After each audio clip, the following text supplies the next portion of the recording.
તો સુરતના special economic ઝોનમાં ટ્રમ્પના ટેરિફની મોટી અસર જોવા મળી છે। અમેરિકાના પૂર્વ રાષ્ટ્રપતિ ડોનાલ્ડ ટ્રમ્પે 25% ટેરિફ લગાવ્યું છે, જેના કારણે ડાયમંડ એન્ડ જ્વેલરીની નિકાસમાં ઘટાડો થયો છે।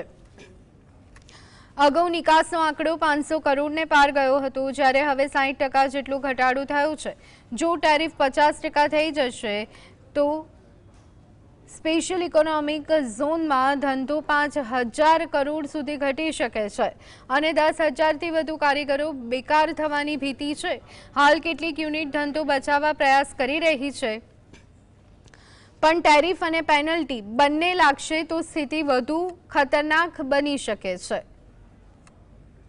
જે ટ્રમ્પ સરકાર દ્વારા જે 10%નું જે 25% ટેરિફ 7 ઓગસ્ટે કરેલું હતું, જેના કારણે અત્યારે ખૂબ મોટા નુકસાન એસીઝેડ જેવા યુનિટોને ભોગવવું પડી રહ્યું છે।